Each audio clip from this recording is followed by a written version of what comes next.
प्रणाम मित्रों। हमारे जीवन में दुख है, संताप है, बहुत प्रकार के कष्ट हैं।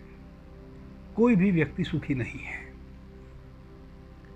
प्रत्येक व्यक्ति किसी से भी मिलो नाना प्रकार के दुखों से भरा हुआ है। प्रत्येक व्यक्ति अपने सिर पे बहुत बड़ी दुखों की गठरी लिए घूम रहा है और उस गठरी से सभी मुक्त होना चाहते हैं। एक छोटी सी कहानी सुनाता हूं, उसके बाद मैं आज एक बहुत ही महत्वपूर्ण आपको उपाय बताने वाला हूं, कैसे आप अपने उस दुख की गठरी को समाप्त कर सकते हैं। कैसे आपके सर पर से आपके दुखों की गठरी आप उतार के फेंक दें और आपके जीवन में सुख उपजे। तो एक छोटी सी कहानी के माध्यम से अपनी बात की शुरुआत मैं करता हूं। आदरणीय मित्रों, एक राजा ने मुनादी कराई अपने राज्य में कि जिनके पास जो भी दुख हो सब अपना अपना दुख मेरे पास लेके चले आए। मैं कल सबका दुख सुनूंगा और सबको उनके दुखों से मुक्त कर दूंगा। और इस प्रकार की मुनादी राजा ने करा दी। पूरे राज्य में एक भी व्यक्ति नहीं बचा जो अपने अपने दुख की गठरी अपने माथे पे रख के राज दरबार में हाजिर ना हुआ हो। राजा के दरबार में जगह कम पड़ गई। महल के बाहर दरबार सजाना पड़ा। लाखों करोड़ों लोगों की भीड़ बढ़ गई। राजा ने देखा कि मैं और मेरे पिता का संकल्प था कि मेरे राज्य में कोई भी दुखी ना हो, और वही वचन वो है मेरे से लेके भी इस संसार से विदा लिए थे। लेकिन देख रहा हूं कि ना मेरे पिता लोगों के दुखों को दूर कर पाए और ना अब तक मैं कर पाया। अगर मेरे पिता लोगों के दुखों को दूर कर दिए होते तो यह इतनी भीड़ कहां से आई। और मैंने भी अगर अपने जब से मैं राजा बना हूं कुछ लोगों के दुख दूर किए हुए होते तो यह इतनी भीड़ ना बढ़ती, कुछ तो कम होते लोग। राजा को बड़ा आश्चर्य हुआ कि एक भी व्यक्ति उसके नगर में ऐसा नहीं बचा जो उस दरबार में हाजिर ना हुआ हो। और आश्चर्य तो राजा को तब हुआ जब उनकी अपनी स्वयं की पत्नी यानी कि महारानी भी अपने दुख की गठरी लिए राज दरबार में बैठी थी। राजा ने देखा कि भाई नगर वासियों के पास तो किसी न किसी चीज का अभाव है जो मैं भी जानता हूं। मेरे पास सोने का रथ है तो मेरे अतिरिक्त मेरी पूरी नगरी में किसी के पास भी तो सोने का हीरे जड़ित रथ नहीं है। तो यह भी किसी के लिए दुख का कारण हो सकता है, लेकिन मेरे पास तो सब कुछ है। फिर मेरी अपनी रानी कौन से दुख से दुखी है जो अपनी गठरी लेके बैठी है। तो सबसे पहले राजा ने, चूंकि सबसे आश्चर्य पैदा करने वाली स्थिति यही थी कि उनकी स्वयं की रानी महारानी अपने दुख की बहुत बड़ी गठरी लिए बैठी है, और देखा कि उसके दो छोटे छोटे बच्चे राजा के राजकुमार और राजकुमारी वह भी छोटी छोटी गठरी अपने दुख की अपने माथे पे लिए बैठे हैं, अपने माथे पे लिए बैठे हैं। राजा को घोर आश्चर्य हुआ। राजा ने महारानी से पूछा कि भाई आपको क्या कष्ट है। नगरवासियों को कष्ट हो सकता है, यह तो मेरी समझ में आता है, क्योंकि बहुत सारी चीजें हमारे महल में हैं, उनके पास नहीं है, अभाव है, लेकिन तेरे पास तो सब कुछ है। वो बोली कि यही मेरे दुख का कारण है कि मेरे पास सब कुछ है। मैं तंग आ चुकी हूं इस महल से, इन दासियों से। मैं पाखाना भी जाती हूं तो 4 दासी गेट में खड़ी रहती हैं, मेरी कोई स्वतंत्रता नहीं है। मैं अगर धूप में बैठना चाहती हूं तो चारों तरफ से दासियां मुझे घेर लेती हैं, धूप मुझे नसीब नहीं है। मैं कुछ भी करना चाहती हूं, मेरी स्वतंत्रता खो गई है। मेरा मन होता है कि मैं भी अपने नगर में, अपने नगर वासियों में जाऊं, बैठूं, घुलूं, मिलूं। मैं भी, कुछ महिलाएं मुझे आकर्षित करती हैं, उनके घर जाऊं, उनके पास बैठूं, उनका हाथ अपने हाथों में लूं, उनसे कुछ सीखूं, उनके घर में कभी खाना खाऊं। सोने चांदी की चम्मच से ना खा के जैसे वो हाथ से खाते हैं वैसे मैं भी खाऊं। यह मेरा कितना मन करता है। लेकिन चारों तरफ आपने ऐसे पहरे बैठा रखे हैं कि बाहर निकल के भोजन प्राप्त करना तो दूर, मैं स्वतंत्रता से अपने महल में भी भोजन प्राप्त नहीं कर पा रही हूं। मेरी दासियां पहले भोजन को झूठा करती हैं चखने के नाम पे कि नमक इत्यादि सब ठीक है कि नहीं है। मैं बड़ी परेशान हूं, मेरे दुख का कोई अंत नहीं, ये तो बहुत बड़ा दुख है। फिर बच्चों से पूछा, बच्चों ने कहा कि आपने सारी शिक्षा दीक्षा की व्यवस्था महल में कर दी है, हम महल के बाहर कभी जाते ही नहीं हैं। हमारा भी मन है जब बच्चे स्कूल जाते हैं, अपनी किताबें उनके पीठ पे लदी होती हैं झोली में, और वह इठलाते हुए, मुस्कुराते हुए, मस्ती करते हुए, तितलियों को पकड़ते हुए, कागज के हवाई जहाज उड़ाते हुए, तितलियां बना बना के उड़ाते हुए स्कूल जाते हैं। हम उनको देख देख के लज्जित होते रहते हैं कि हमारा क्या जीवन है। हम खुले में ना पढ़ने जा सकते हैं, ना हम नाच सकते हैं, ना गा सकते हैं, ना इठला सकते हैं, और ना हमारी कोई इठलाहट देखने ही वाला है। कोई हमारी इठलाहट देखने वाला भी नहीं है। इस कारण से हम बहुत दुखी हैं। हम चाहते हैं, कई बच्चे हमें आकर्षित करते हैं, हमारा मन है हम उन बच्चों के साथ खो खो खेलें, लंगड़ी टांग खेलें, छुपा छुपी खेलें, पेड़ पे चढ़ें, उनके पीछे भागे, वो हमारे पीछे भागें, पकड़ा पकड़ी खेलें। हमारा बड़ा मन करता है, लेकिन आपने चारों तरफ पहरा बैठा रखा है। हम उनके साथ खेलना तो दूर, उनके विषय में सोचना भी हमारे लिए एक गुनाह हो गया है। इसलिए हमारे दुख का अंत नहीं। आप कृपा हमें इस दुख से मुक्त करें, हमें आप स्वतंत्र करें कि हम उन बच्चों के साथ खेलें। राजा को तो कुछ भी समझ में नहीं आया कि जब मेरे महल में रहने वाले, और देखा कि उसका वजीर, उसके सिपाही भी अपनी अपनी गठरी लिए खड़े हैं, यानी कि राजा को, अकेला राजा, दुख तो राजा को भी बहुत थे, लेकिन चूंकि राजा अपने सिर पे गठरी नहीं रख सकता था, राजा के अतिरिक्त सभी ने अपनी अपने दुखों की गठरियां अपने माथे पे रखी हुई थी।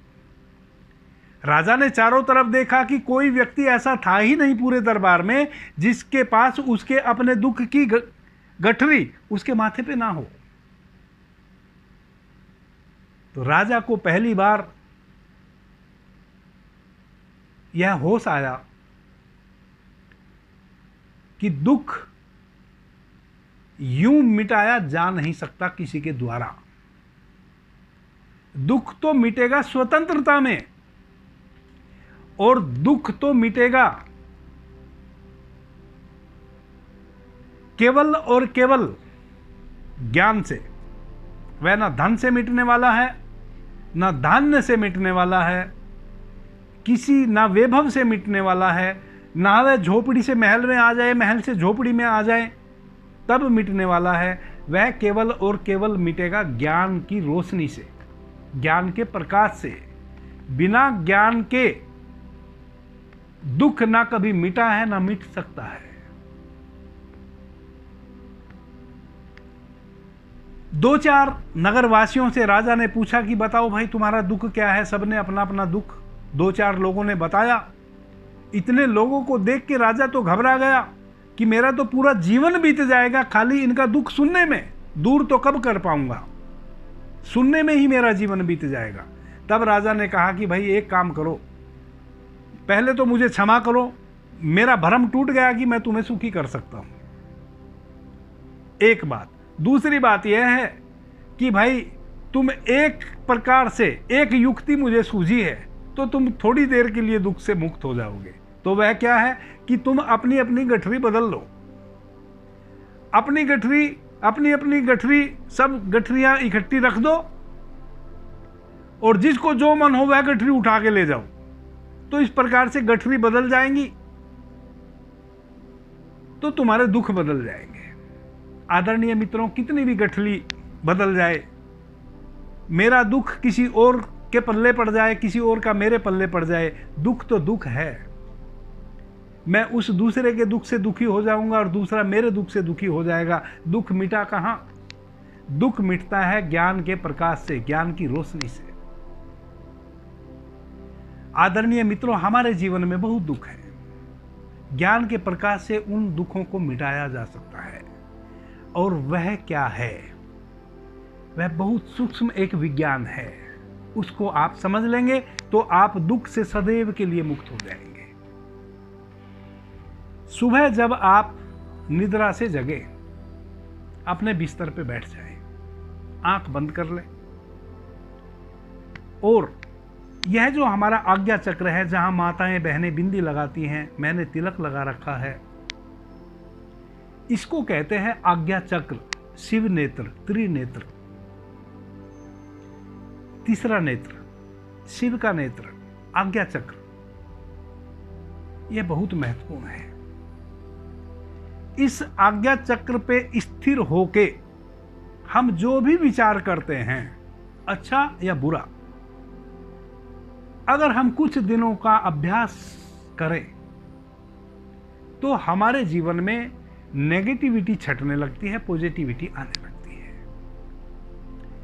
जब आप किसी मंदिर में प्रतिदिन संध्या में प्रार्थना करते हैं, सुबह में प्रार्थना करते हैं, संध्या में प्रार्थना करते हैं, आप एक ही चीज को बार बार भगवान से मांगने जाते हैं।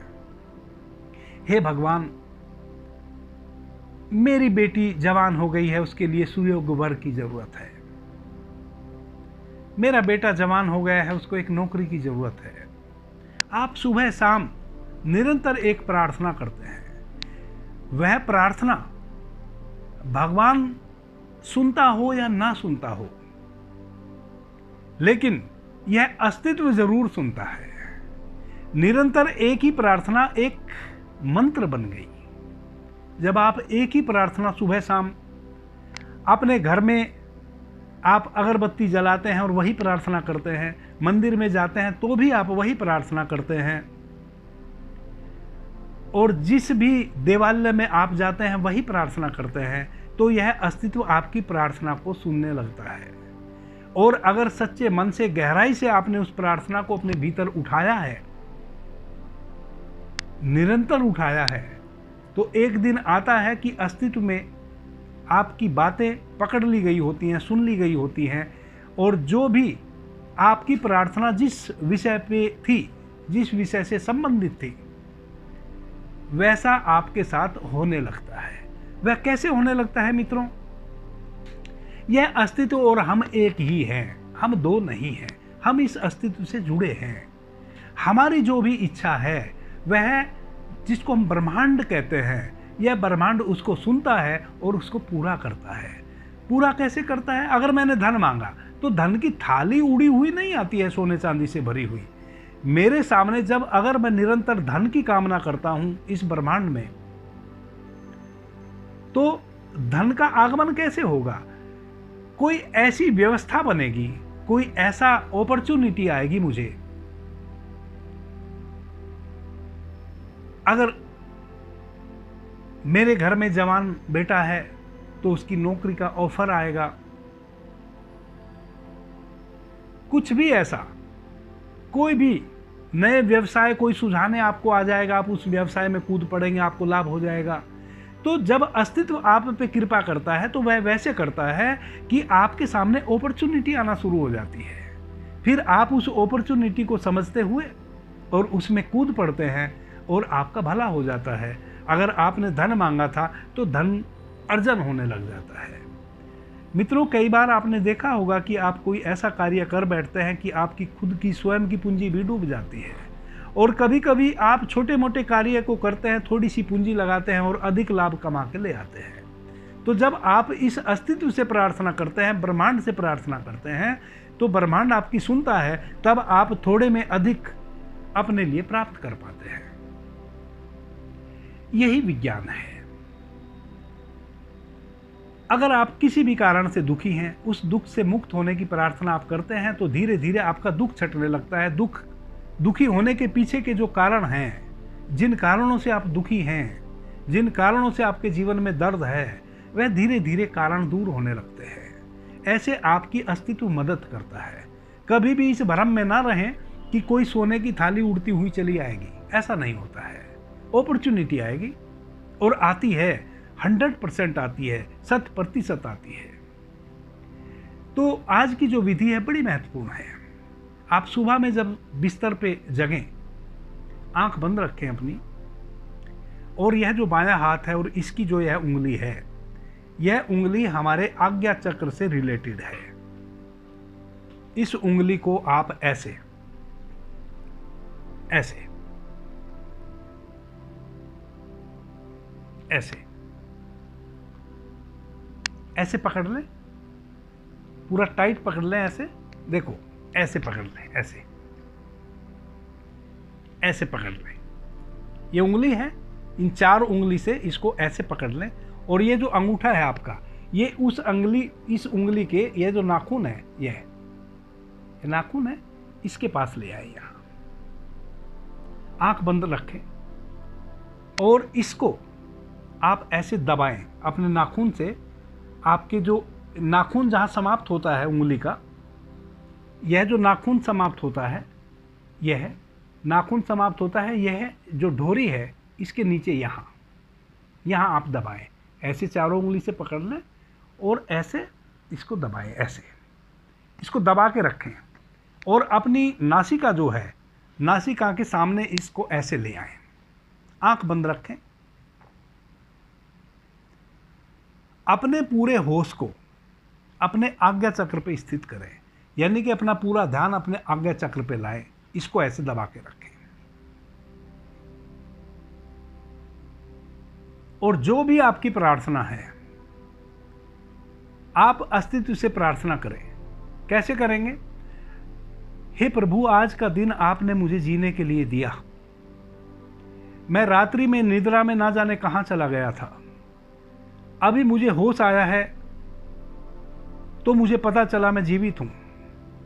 और आज का जो यह दिन मुझे जीने के लिए मिला है, इसमें मैं चाहूंगा कि मैं सुख से जीऊं, मेरे जीवन से सारे दुख विदा हो जाएं।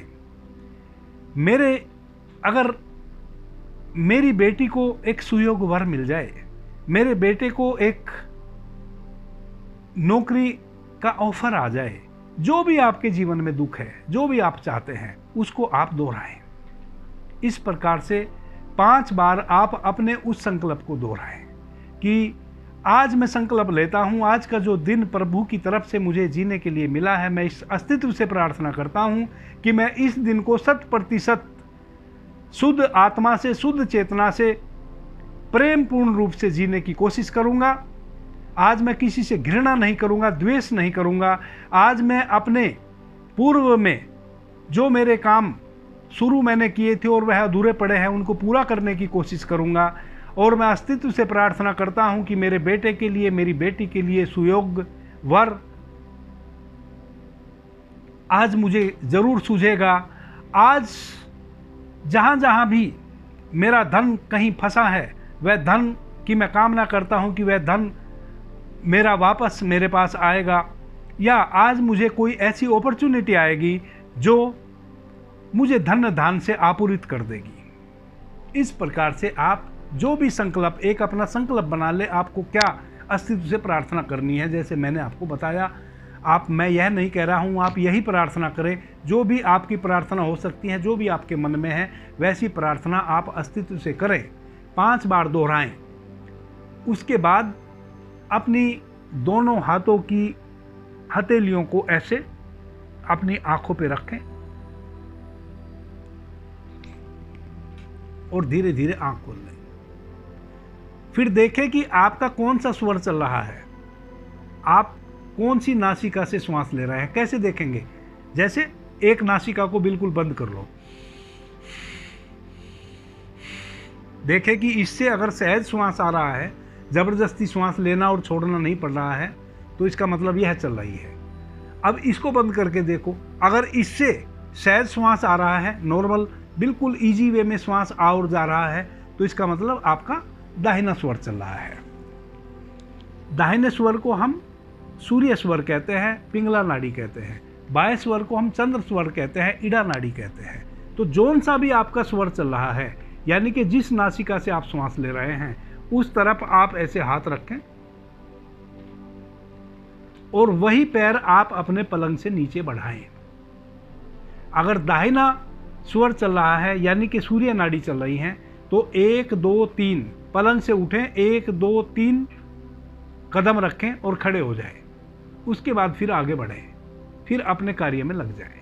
अगर चंद्र स्वर चल रहा है तो 1 2 3 4 कदम चलें, कुछ क्षण के लिए, एक पल के लिए खड़े हो जाएं। एक पल का मतलब है कि 4-5 श्वास खड़े होकर लें और उसके बाद अपने काम में लग जाएं। इस विधि से अगर आप प्रतिदिन सुबह उठते से ही इस प्रकार से प्रार्थना करेंगे, आपके जीवन से दुख विदा हो जाएगा।